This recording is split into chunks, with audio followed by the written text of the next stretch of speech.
عزیز سلام علیکم روز بخیر. روز سوم مینی فست در شهر خوجند امریکن اسپیس که از جانب گو وایرل تشکیل کرده شده است. ما نشان میدیم سه نمود طرز آماده کردن اوش. شروع میکنیم مینی فست در شهر خوجند روز سوم رفتیم. سلام علیکم ماما. طولی چند سال است که شما آشپزی میکنید؟ 10 سال. 10 سال. خب آش که امروز شما آماده میکنید چی فرق دارد از آش مخرری که هر روز ما استعمال میکنید؟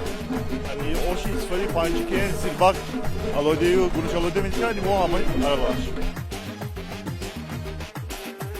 برای مردم بودم پیشنهاد میکنیم آشی افغانی زغیری تازه با گورنجی دیوزیرا.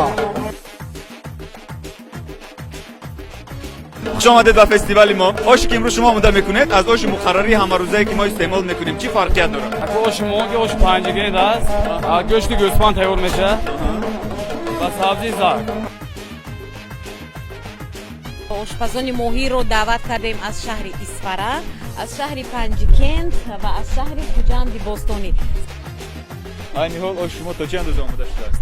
حضور birinci mi andazim بعد 40 minut tayyor میشه. خب آش شما تا چه اندازه آماده شد؟ اول گوشت، بعد پیاز، بعد سبزی، بعد آب. خیلی خوب. میبینم آش شما علاقه خریدی آماده شده است است. باید محصولات پای هم استفاده شوند آمیخته کرده شوند یا اینکه فرق ندارد. Peyham. تشکر. حتما انتظار میشویم چشیده میبینیم با شما برای کار. رحمت.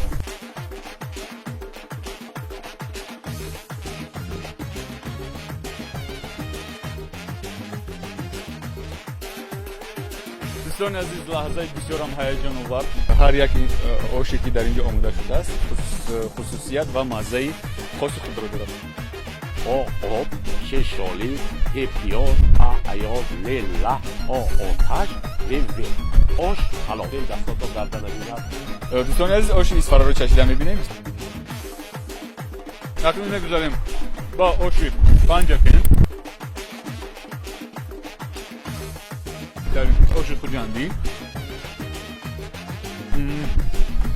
گلونجش دیگر، مزهش دیگر، مایز مزهش میبرد و بسیار با اشتها بسیار زیبا آورده شده است که اشتهای آدم میآید.